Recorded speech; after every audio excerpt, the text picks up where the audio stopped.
The Spin-Off Podcast Network. Does your brand have something important to say through meaningful messaging that reaches the right audience? At The Spin-Off, we work closely with our partners to create bespoke campaigns that bring value to both your brand and our audience. If you're interested in learning more about partnering with us, email Beck, that's BEC, at thespinoff.co.nz. Talofa lava. I'm Madeline Chapman, editor at The Spin-Off. If you have the means, consider supporting our high-quality journalism by becoming a Spin-Off member. Sign up now at thespinoff.co.nz/donate.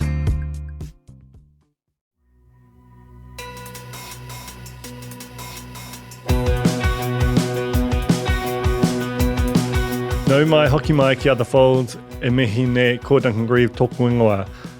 We are in Australia again this week.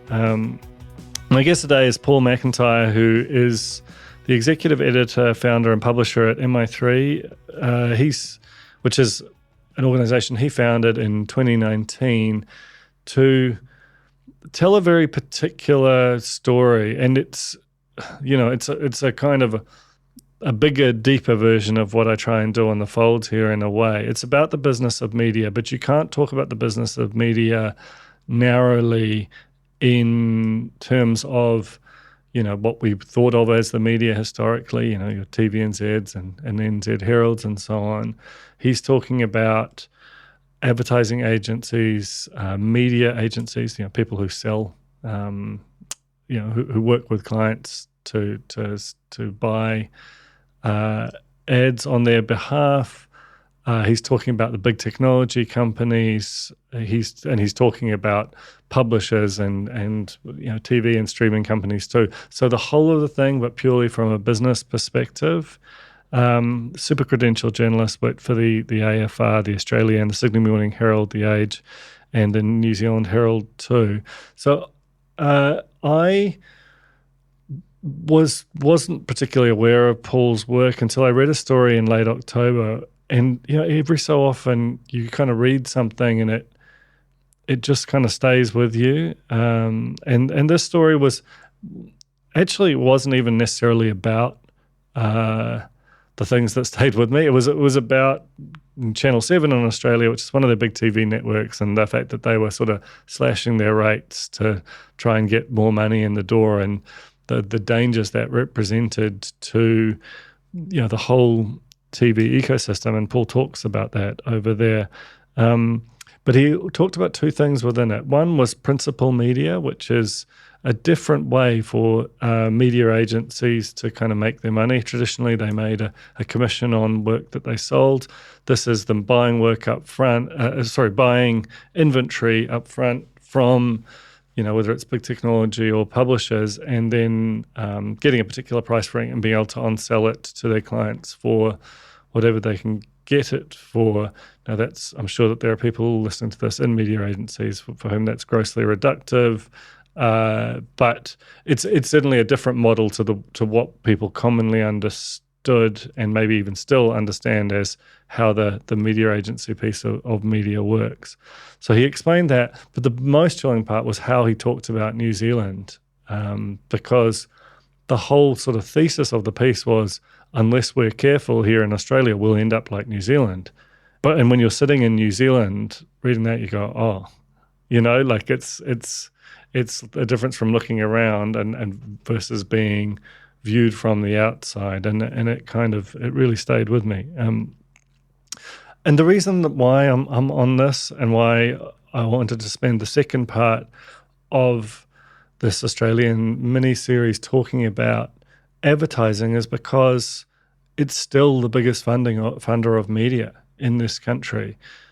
For TVNZ and for WBD, the broadcasts of 3, it's essentially their only meaningful revenue stream. NZME and stuff, publisher of the Herald and the Post and so on, still the biggest revenue streams going in is advertising. So what happens in advertising and why the decisions are made, why an advertiser picks a YouTube ad over a TikTok ad or a print ad or a TV ad, those decisions and what motivates those decisions are massively consequential in a local context in terms of how much local content, news, culture that gets made or doesn't made. And if you want to know why our media feels so gravely endangered right now, it is in part the story of advertising. The overall ad market isn't down nearly so much as it is for local media companies, and it isn't down, and their audiences aren't down nearly so much. So really it is about a prioritization decisions made by marketers and their agents, and why they are making those decisions. So, this is a real weedsy discussion. It won't be for everyone. It might be that you're as deep as you want to get into this podcast, and in that case, I forgive you truly. But if you're at all interested in the sort of complexities and drivers underneath the hood of the whole of media, in particular the advertising side, how it's operating in Australia, how it's operating, and how it's also operating in New Zealand, and how New Zealand is viewed from there, then, I think you'll get a lot out of this.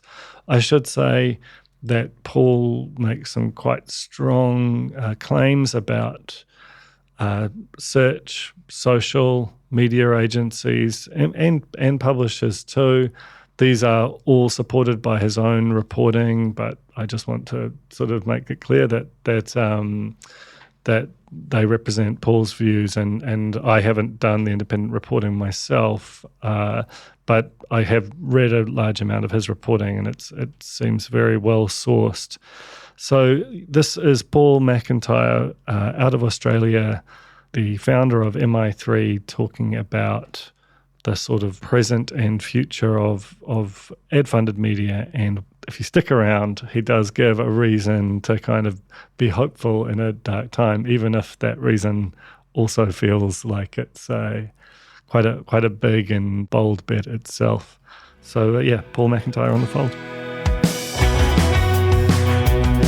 Kia ora, Paul. Welcome to the Fold. Thank you. Kia ora to you too, Duncan. And I'm coming from across the ditch, but as we were talking before, I'm born on the other side, your side, but we might get into that in a minute. Good to be here. Yeah, why don't you tell me a bit about your background to start, because I do feel like you're near uniquely qualified to comment on this stuff from a journalistic perspective. Brought up in the South Island of New Zealand, I think, born somewhere south, closer to Antarctica than Bluff, lived in Queenstown, Arrowtown for my teens, and then moved to Australia and became a journalist when I was late teens, and have worked on pretty much all the mastheads, all the news business mastheads. So Australian Financial Review, Sydney Morning Herald, The Australian, The Age, even might have written for the New Zealand Herald at one stage, I think. But so basically a business journo on the mastheads, and now, and always had a sort of a B2B or a trade publication I was a columnist or a contributor to, as well as the mastheads, which keeps you down in the weeds on what's really going on in the industry. And that's what I've been done for, I won't say how long, but let's say I am very bloody old, Duncan. Still seems spry to me. Let's go that. Sprightly, that's an old person's term. Sure is. You founded MI3. Can you give me a sense of what motivated that, its scope? Because when I look at it, I'm like that, even back then, this was a big story, a big area to report on, but now it feels like the only story in media in many respects. Yes. MI3, we launched it in 2019, born out of the fact that, and look, it's the stubborn last stand of a what some might call an old, white grumpy male journalist who wants to prove that good content can still hold on its own and fund itself and try and do that. And we've done it. It's you know what it's like, right? So publishing media is a very tough game, but we have done it, and it was born out of the fact that we had seen the economics of even B2B publishing in around those sectors we cover. So we cover 4 verticals: marketing, so that's everything on the client side, from e-commerce, chief digital officers, chief marketing officers, chief customer officers, and data and analytics and AI and all those things. That's one thing that goes on the enterprise side of things. And then we cover another sector, the agencies of all creeds: media, creative, digital, and consulting firms. The big 4 over here, we cover those. And then we have media and all the media channels. And then we also cover tech, because tech is sort of, obviously taking over the world, and tech and media. It's an interesting combination, right? I remember writing some years ago about the race, who's going to get to what faster, the content companies getting to code or the code companies getting to content, because somehow there's a crossover in that. So we cover the idea is to cover those four sectors and reflect the convergence that's going on between all of those different areas in the market, and that's what's happening inside companies. They're all trying to get a seamless view of customers, and you have to break down all sorts of silos and functional warlords that go inside the big companies. You've got to try and break them down. That's probably what stops most of it happening, is politics, really. But that's what MI3 is about, and it's worked. We've pulled a very solid, strong senior audience. I think it's easy in a trade context to just do your regurgitation of press releases and news. That's what drives a lot of the trades here now. We launched an AI service to cover that, so our journos are doing original content, and that's doubled our audience in the last 12 months. We launched it literally about 12 months ago. It's all sort of automated on the PR news, what we call transactional news, the easy stuff. That's not journalism. That's reporting. Duncan's launched a new product or has just been sacked from his own company, or whatever it might happen. But that's that stuff there. We do that is all automated for us, and we do original content in the main flagship editions. But we've built a really strong audience across all those sectors, and that's enough from me. I'm spruiking on MI3, I think. No, that's it's actually really useful background, and what it does is really kind of give you a sense of what the only kind of rational scope for thinking about the business side of media is in this era, which is to say there's all these kind of adjacent businesses, all of which are trying to eat each other's lunch, and unless you're looking at the whole thing, you're going to be missing something. Totally, and that's basically what's happened. That's why, in some ways, apart from some of the nefarious activities that we might talk a little bit later that's been happening in various court cases around the world against Google and Meta, apart from that, publishers were pretty much focused on themselves and audiences and not thinking about where things need to go next. And the platforms have taken a bit of that territory by proving, in quotes, some sort of business impact from their advertising activities, as opposed to what most of the media sector has done for the last 50 years is go, here's your audience reach, here's your frequency, we get X% of the population, gee, we're good, now give us the money. It used to be the money followed audiences, doesn't happen anymore because of a bunch of different things around content economics and pricing, advertising pricing.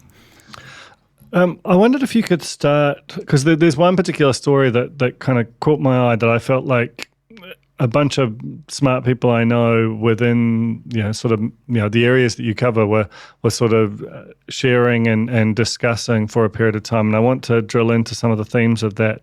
But first, I wondered if you could just kind of give me some top level views of a few different parts of the system, because I talk about New Zealand media on the fold, but we've got this much bigger adjacent market that is a good kind of A/B test in some respects. So can you give me, you talked about content economics. If we think about sort of institutional media or media that pays for its own content, essentially, what's the kind of current vibe over there?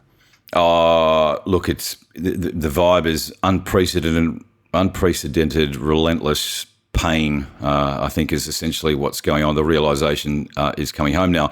We've talked about this before. We're on the mics, Duncan, and New Zealand's actually, for those of us watching the market, it's a canary in the coal mine for us in terms of what's happening in your market. You're worse off than we are.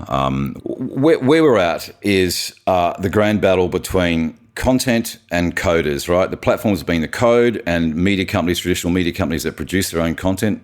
Out of home as an exception, clearly, but everything else pretty much has got some content that needs to fill their coffers. So what's happening is that the professional content creators, the economics are struggling increasingly on two fronts. Audiences are fragmenting massively and going to alternatives. Think about TikTok and all the rest. Time spent's come off on those platforms, according to Deloitte this year. So there's some interesting stuff going on in time spent and usage on the platforms at a consumer level. But in the main, the audiences are broadcast television in this market. So that when I say broadcast, I mean free-to-air linear, not pay, cable, or streaming, that they have been bleeding for 3 years. Is close enough to, if this year continues in its third year, there will be $1 billion coming out of broadcast television in 3 years. The market is worth, prior to that sort of outburst or fallout, is about $3.5 billion. So nearly a third in 3 years of the lucrative television market's been blown up in 3 years. If it continues this year, the broadcasters are claiming now that they've stabilised audiences. So it's in total television. It's the argument, which is digital and linear, free to air stuff, saying that they've stabilised audiences, and so 300 million shouldn't go. But the problem now is the appetite from advertisers and media agencies. They're on a roll. They're sniffing. They've got the scent in the wind of some shifts, and so it's going to be very interesting. Sorry, when I say this year, I mean 2025. If 2025 calendar has another 300 million come out of it, basically broadcasters won't have a business. It is so unsustainable. We're already talking here about one network has to go. The market won't sustain three major commercial television networks. And I know you guys have got that conversation yourself, but there's some serious stuff happening. That's in the broadcast. Publishers are equally struggling because of the competition there's just a whole bunch of new channels coming in, right? So you've got all the ad-supported streaming services. You've got lots of TikTok's a new one, whilst you're keeping all the others. So there's just a lot more competition. And when a market is down, which is what we're seeing now. Well, interestingly, Australia and New Zealand, UK, US are picking up, right? So the ad markets there are back up 6, 7, 8, 9, 10%. So they've come out ahead of us. We're always slow to go in, slow to come out. It's a flatter curve than the US and Europe and UK, who go in hard and come out hard. So there is hope that there will be some pickup. But reality is, you talk privately to the media execs here, and they don't. It's not that they're struggling. They don't know don't know how it's going to happen. What's going to happen? So you mentioned on the way in there that media agencies were sort of sensing blood on the side of the TV networks. Quite an interesting phrase to use. And there's a strange relationship between the sort of, institutional, media, or the people who pay for content, and media agencies. They sort of hang out all the time. They don't necessarily love each other. Can you explain why, what the nature of the relationship is there and how it's changed? Because historically they would have been very tight, and then tech has inserted itself into that relationship in a way that feels like it's kind of broken it. Yeah. So we've got to cram this in really quickly in about 15 years of history, but essentially what we see is where media agencies were, they were called an agency because they were an agent, so they were supposed to represent and represent a client, an advertiser, and buy and trade media on behalf of a client. That business model is changing radically because they used to be essentially it's a media-based business, but technology companies who are moving into it from the side. So you think about Google Search and some of the social platforms and so forth. They're coming in from a different angle, and so media is now almost media agencies are almost becoming media buyers, but also technology spruikers. They're getting paid to sell the tech platform's product, and they are. So can we maybe baking that in? Yeah, do you want to just pick I wonder, because sometimes the way that media is such a slippery term now, I wonder if it might be useful to kind of pick a big corporation that we'd all know about, and then just kind of describe the way it interacts with what the media agency does, and then what a sort of Google or a Nine does in the equation, and how that's changed. This kind of agent versus seller thing that's happened with principal media. Okay, so the model of media agencies are globally, particularly the holdco, the big holding companies that own the multiple networks. If you think about anything from Group M and the three brands that sit inside that, Mindshare, Wavemaker, and Mediacom Essence. Think about Omnicom with PhD and OMD. You think about Dentsu, which is just now Dentsu. But all of those, they all have multiple IPG as initiative and UM. So they all have multiple media agency networks and creative networks. And historically, they've made their money from, as you would probably recall, Duncan, way back, it was a 10% commission on media and a 7% service fee for the creative when they're all full service. It got split up. Media and creative agencies and digital agencies got sort of siloed into their own functions. So media agencies have had to try and pay for themselves without the 10% commission going on here. That all gets now rebated and refunded back to the clients. They should be paid on head hours, fee hours, a remuneration deal that's based on headcount and what they're doing. The problem is that the big advertisers want to show to their masters that they are increasing what they call working media and lower the cost of their suppliers and partners. So they are doing things like procurement are absolutely cutting agency remuneration to the bone. And they're happy to turn a blind eye to how media agencies make that up. And this is where you start to get into principal media, because the media agencies are left carte blanche to generate revenue. So what we're seeing, a massive surge, it's come back. It was around for a while, but it's bigger than Ben-Hur now at a global level, is what you're calling principal media. And that is essentially, there's a couple of different threads to it, but the primary one that caused all the stir here in the Australian market, it sounds like it's sort of, well, it's gone global, that one actually, by the way, because not many people are covering principal media, and suddenly the revelations are, this shit's happening, right? And it is. Yeah. So this is the thing, like, there feels like there's a bit of an omerta around principal media. Everyone knows it's happening, but no one wants to talk about it because on some level it implies that the agency, which might previously have been understood to be acting, assembling plans, spending money on behalf of their big, organizational clients in a kind of a pure way based on their needs, is now basically, it's bought a bunch of stuff and it won't stop until it's sold that stuff. They're going to desperate and hungry media owners and saying, if we buy upfront a big block of your inventory, let's say for a news media masthead, television network, you name it, they'll go, well, how about we take up this big X amount of inventory from you? We'll buy that from you. We'll give you the money up front. You've lock in your revenue, but you need to give it to us for perhaps at a discount that might sometimes be, 20, 30, 40%, even more.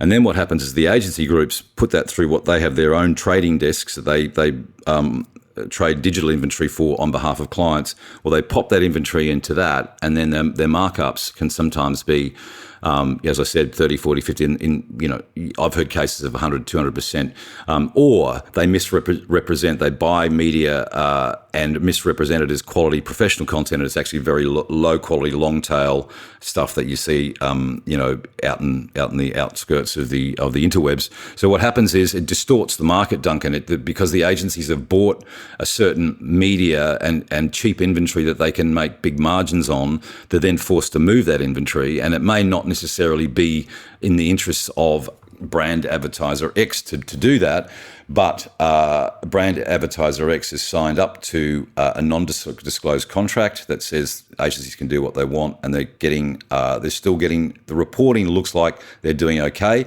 but at a much cheaper price, and the agencies are taking that cream in the middle. In the end, who suffers again? It's the publishers. Once again, there's a bunch of what I call parasites that are sort of feeding on the carcass of publishers. And it's ironic that there's this, digital advertising will be $1 trillion business by 2028. That's how big it'll be. And it's extraordinary how important publishers are to that system in terms of generating the audiences, that a whole supply chain between the publisher and the advertiser sucks bits of taxes here and there and takes a bit. And publishers in the end, there's been a number of studies that show in the programmatic supply chain that publishers are getting 30 cents in the dollar that an advertiser spends. So it's distorting the market. It's forcing agencies, advertisers are trying to look for cost out.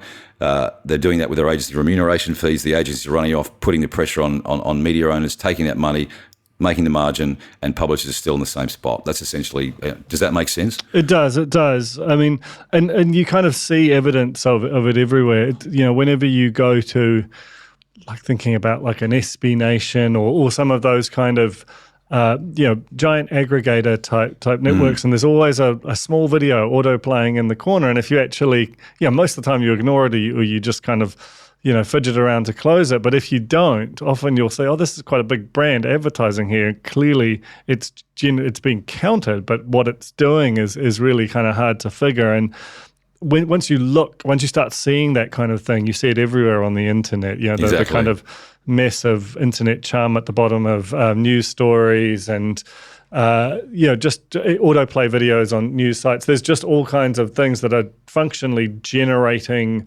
spend, but have no real relationship. It's all linked to junk inventory and junk data, and there's a whole industry that's trading on that between publisher and media. And the interesting thing is that the market, the people that know are ones that probably got vested interest and won't talk about it because they're either, even media owners won't necessarily talk about this stuff either, by the way, because they don't necessarily want it out and about that they're selling super cheap inventory, but they're doing that so they've at least got some cash flow and they've got some certainty that we know we've got some income, right? That's the reality of it, but it's not necessarily... it's in no one's interest to really discuss it in public. Yeah, but there's a junk stuff. We did a really interesting... it wasn't quite a whistleblower, but she was a former chief privacy officer in the US for a major media agency called which is owned by IPG. She was chief privacy officer. She saw some stuff she was so horrified about. She got out and she talks about it. And one of the things she talks about is there is a whole sort of mirage between publisher and advertiser, and advertisers believe that the mirage is real around targeting and buying data and tracking people and understanding, where they are, what they want, grabbing them when they are just before point of purchase, or influencing. All this stuff goes into it's all automated, by the way. There's this crazy sort of system of trading, like a futures in a stock market that's either about audiences or it's about the data with the audiences. Now, Ariel Garcia, ex-UM, talked about how she tested it at UM. Well, she left UM and tested some of the accuracy of this data that advertisers and these are paying a lot of money. It's a massive amount of money being spent on data that overlays the publisher audience, right? And so anyway, she tested it and said there was one programmatic supplier who holds her profile and how she was being sold across the internet. And as it discovered, she was in across, I think she said, 7 different data brokers. She was in 500 different segments. In one segment, she was married with no children. In another segment, she was not married. In one segment, she was a fast food worker. In another category, she was worked for NASA in space engineering. She was above the average income in the US and then below it. So that every box you could think of, she ticked, because the incentive for the data brokers is that the more segments you can sell about an audience, the more money they get. So they're just randomly doing all sorts of crazy stuff. And this is the mirage we talk about that a lot of the market chooses to be blind about or won't speak up. And this is part of the problem that's going on with the distortion, both in media and where the money's going, and also the efficacy, the effectiveness of what's being delivered. So I'm conscious of not getting too far into the weeds, Duncan, and boring the shit out of your audience. It's all critical, important stuff, but can be a bit boring. No, I don't think it's boring, but it does give you a sense of just how complex it is, and just how, it feels like in the blink of an eye we've gone from a fairly simple, knowable, reasonably honest within reason system to one that is, just phenomenally complex, and the complexity plays into the hands of some people and against others. I wondered if, just before we move on to the New Zealand example, you could just talk a bit about, you have this knowledge. It feels like there are people around there that are sort of starting to kind of twig to this, and there is clearly an advantage if there is a whole bunch of junk traffic being kind of marked up and on-sold, to not spending your money that way, and to not being kind of captured by the excesses of and the worst parts of the principal media system. So are there, whether it's CMOs or kind of agencies or people in Australia who are kind of have figured out a sort of a path through it, and what are you, is there a kind of another track emerging, I suppose? No, it's probably going the other way. We probably had the peak awareness of transparency issues in media in 2017, 18, and that was global. And that was driven out of the US by the global global brand boss at P&G, who absolutely dropped a perler into the global markets and saying, because P&G, Procter & Gamble, the largest advertiser in the world, and he figured out that he called this thing the dirty digital supply chain. So in 17, 18, there was a massive focus on it. It's gone, like literally the attention and care on transparency in the system is gone. Part of the problem is that particularly marketers who tend to hold the media budget the marketing team and the chief marketing officer spend about 5% of their time on media. That's it. So their understanding of it, 40%, by the way, a study by SAP last year had marketers spending 40% of their time on marketing technology and customer experience deployment. So all the tech stacks is where it's taking their time and the money.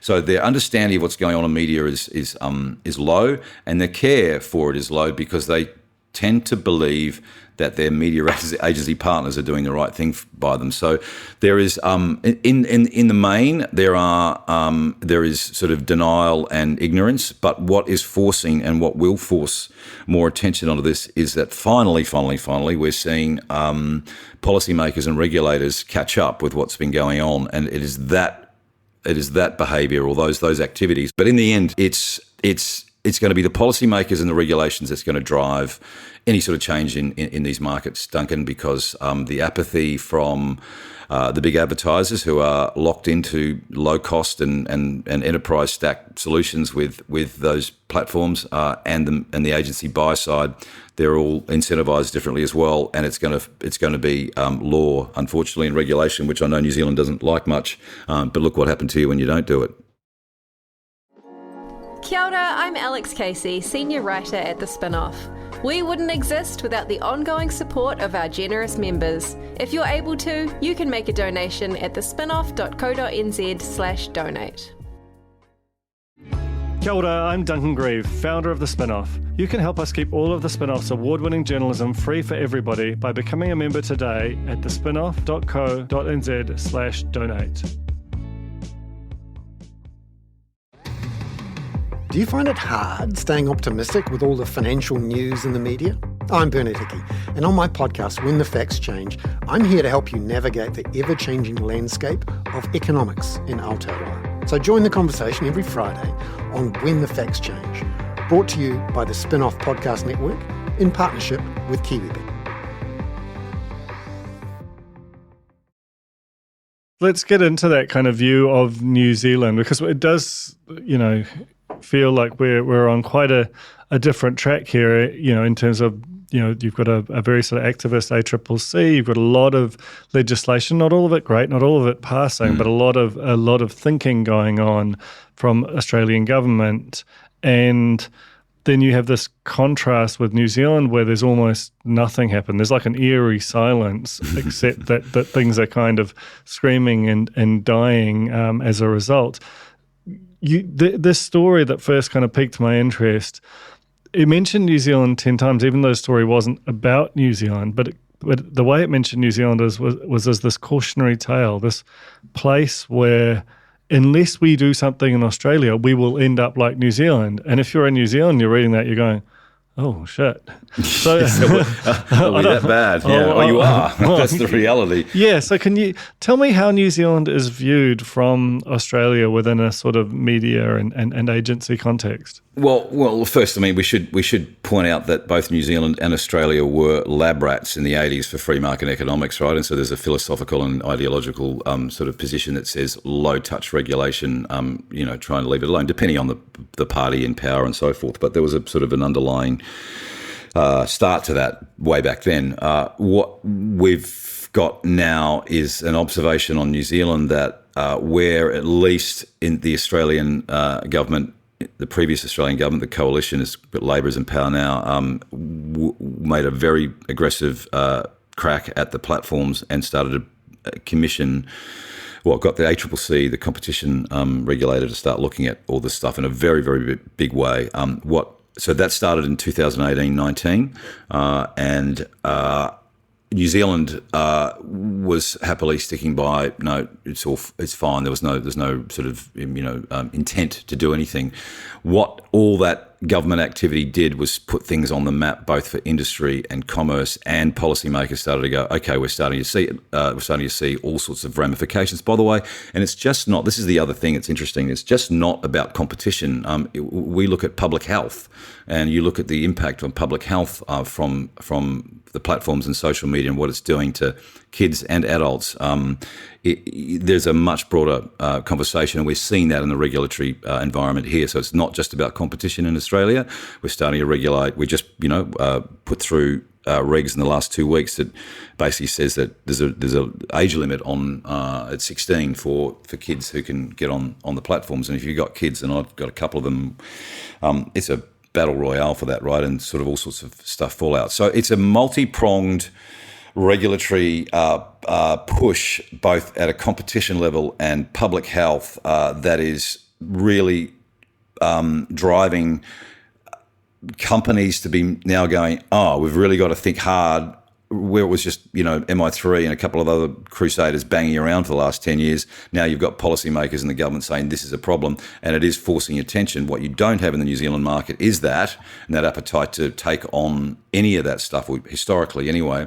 And so you see that carte blanche, the platforms will be allowed to do what they do, and professional content without a media bargaining code, which is a distorting play as well. And there's a lot of debate. That's changing. It won't continue like it has done in Australia. You guys are following that, I think, or trying to, or talking about it. I haven't had the latest on that, Duncan. But essentially, what's driving all this is policy and regulation, not the market itself. The market left to itself will do, like in this instance, is going to do some really, it's done some dumb shit, and it'll do some dumber shit because it needs some adults to tell them that to wake up, and that's the reality.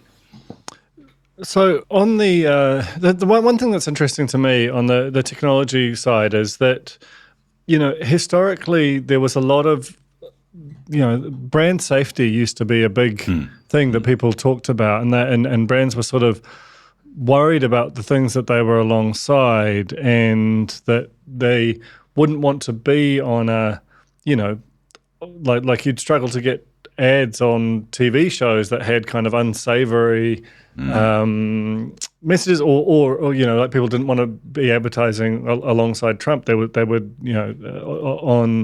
on news sites, and yet the because there is this kind of unknown with the social platforms and the user generated content platforms. It feels like a lot of that has just sort of gone away as an area of concern.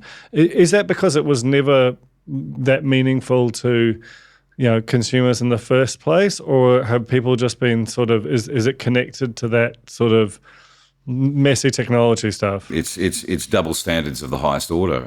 You're talking about, like I'm literally in a working on a story at the moment, and probably I've blown it now, but we're going to go there anyway. But it's essentially these double standards. Right now you have, say, news media, news publishers that have massive suppression lists and blacklists around at least the front of the book, early general news, all the stuff that says, it can be good, might be not so good, but there is just a sort of a willingness or a desire by the market at large to suppress what you call adjacency, your ads being next to a piece of content that there's not necessarily positive or glowing, or could be just a piece of straight up news. They want to be, they think they want to be in these environments that are not around that, not to the adjacency of reputational risk is sort of part of the subjective argument to it. But this is the interesting thing.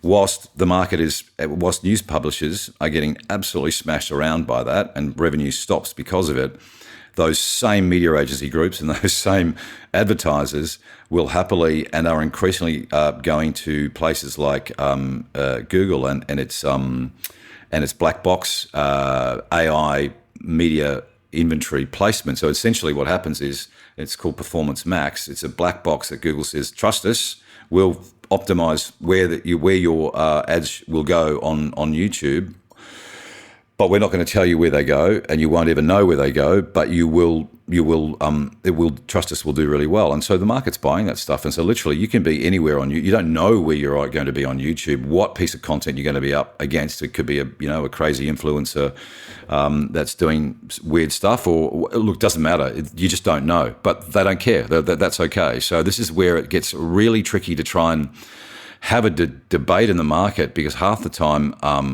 your big advertisers will default to the agencies, and the agencies have a great tap dance around some pieces of research or data that shows that they can't do that. But when you ask them the questions around that, which I have been doing the last maybe 3 or 4 weeks, Duncan, and it's great to ask a question when you get long pauses and silence because they're going, shit, how am I going to answer this one? And that's what's happening. They realise that they are being checked. There's a checkmate going on in terms of their behaviour, depending on the media channel or platform that they're deciding. And that, unfortunately, is just so characteristic of what's been happening in the market globally, media markets, advertising markets, publishing markets, for 10 years. I mean, you talked about it recently.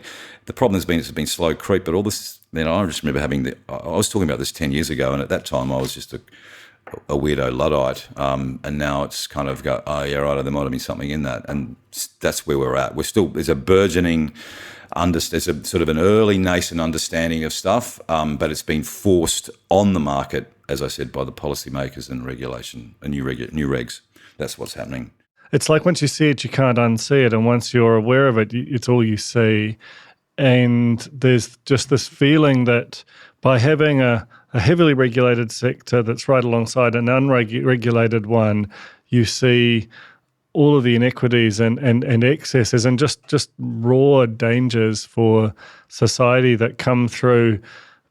Because with institutional media, everyone can see the thing and they can make their judgment about, the proximity, and that's why you have, ratings and things that run at different times because you don't want kids to see them, all the old functions that we had within media. And then on the other hand, we have this sort of completely unregulated technology sector where no one has any visibility over anything, but there is no money that it can't wet its beak on, and often with 2 or 3 different channels stacked together. Oh, we've seen that. A really good example is, we'll have a federal election in the next 6 months, sometime before mid next year, and what traditional media like broadcasters, they can't run political ads sort of a day before or 2 days before the election.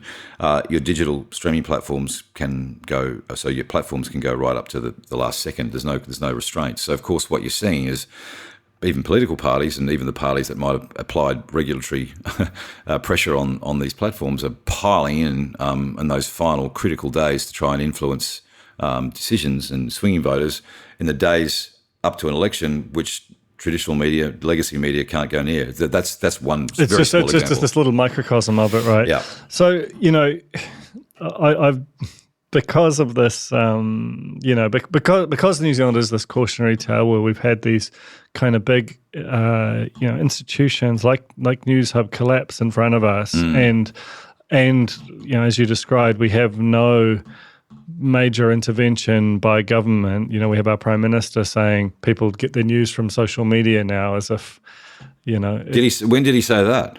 That was in March, around the time that Newshub collapsed. It always calls to mind to me. It's funny, isn't it? Because the platforms in the inquiries here, competition regulation stuff from the ACCC here, argue the exact opposite to your Prime Minister. News doesn't matter anymore to our people, which is why we shouldn't have to pay you. So which way are we going to go on that one? Well, the thing for me is that it's sort of, I think about it as a T-shirt. Like we used to have a big textile manufacturing, industry in New Zealand, and we had high tariffs and import restrictions. And so, everyone needed a T-shirt. You had to buy a local one. Then we removed those tariffs, and now you can still get a T-shirt. On some level, it's fine. But saying you get your news from social media, if you don't have news manufacturers, news that you get on the high side, like the sort of a nice progressive elite publication like the New York Times, or on the low side, just complete kind of... New York Post. Yeah, well, I mean, that's still relatively high side. But do you know what I mean? Like there's a lot of stuff that just has the appearance of news, or it's just people saying stuff. I say that. Yeah, if you go down in the gutter, you're right talking about... Right down in the gutter of a sort of TikTok. Yeah. And people, that is a preference expressed, but it's not the same thing as having the sort of societal protections that a functioning journalistic economy has within a country. Anyway, I have been in a bit of a doom loop about this, and kind of concerned that in this country particularly, because of this kind of combination of apathy and small scale and the fact that we appear to have a tolerance for institutions collapsing expressed now, that there isn't a good way that this ends. And I was wondering if you've got a reason to be cheerful. Is there something out there you've got regulation happening. I'm bleaker than you, so I think we should stop now. Otherwise, we'll have a very sad audience. No, I like we were saying before, there is an out. Yeah, tell me about the out, because I liked it, and I think it actually is a persuasive argument. So the out and the buy time for publishers, professional content makers to really take a hard look at where their model is taking them, where the revenue model, the business model is. And it's got to be it's got to be beyond advertising. So that's the ultimate thing that's got to happen here. But in the interim, in the next 5, perhaps 6 years, if the out is the fact that these court cases that are underway now globally, and particularly the class actions that we're seeing come out of Canada in the last 3 weeks, an $8 billion publisher-led class action there. Australia, we covered that. I'm not sure you saw the one we did last week, Duncan, but that was covered also with the Australian class action law firm Morris Blackburn doing the same thing with publishers here. So it's literally building a case now to take Google to the courts over the same stuff that we've talked about earlier in terms of its damaging impact on publishers. So the Canadian one's $8 billion. The Australian one will be probably, it'll be somewhere in circa 3 to 4 billion. Anyone in those class actions will distribute that equally. So there is, and there's more. There's some in the US. There's one in the UK at the moment underway, and there's a few through the EU. So you combine those up. There is like, even in the case with the Canadian government, not the class action private one. The Canadian government last week had forced the competition regulator, told that Google has to break up in Canada if it wants to operate. Now, if it doesn't, and it doesn't open its data sharing, a whole bunch of things, it's going to fine Google 3% of its global revenues, which comes in at about, I think, Ricky Sutton on Future Media, who works with us a bit on this stuff, I think he calculated about $9 billion. It's $9 billion plus $8 billion in the Canada alone. The out that I talk about is not that we find yet a new, better revenue model that looks after ourselves. It's the court cases and government intervention where the Australian government is certainly considering this, where it applies some sort of tax to or a levy somewhere that funds a broader media system than what we've got now, and not necessarily like the media bargaining code where it's a direct deal between media companies and the platforms and who can get as much out of everything. It'll be a broad sweeping tax. The interesting thing with that, before I finish, is that some of the IP rights that are embedded in US law and Section 230. Thank you, Section 230, which protects the platforms from any sort of liability. Those things, interestingly, have been backdoored into the Australian Free Trade Agreement, which means that there's some things that the Australian government can't do. It can't, for instance, implement. Got to get it right. It's either I think it's a digital advertising tax they can't implement, or they can't implement a social media tax. One of those two.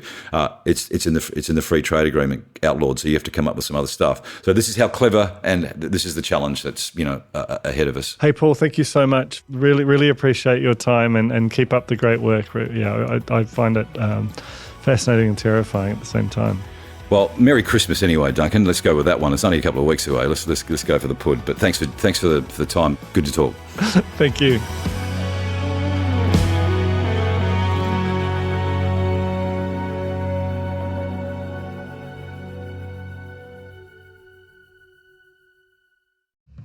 Kia ora, this is Toby Manhire, here to urge you to tune in to Gone by Lunchtime, a podcast with me, Annabelle Lee Mather and Ben Thomas, tackling the world of New Zealand politics, from policy to polling, from scandal to psychodrama. Listen to Gone by Lunchtime, brought to you by the Spin-Off Podcast Network, wherever good pods are sold. Are you curious about how business can be better? I'm Simon Pound, and I host Business is Boring, a podcast where I kōrero with some of the most interesting people in entrepreneurship, commerce, and making things happen. Tune in to Business is Boring every Tuesday, brought to you by the Spin-Off Podcast Network in partnership with Spark Business Lab. The Spin-Off Podcast Network.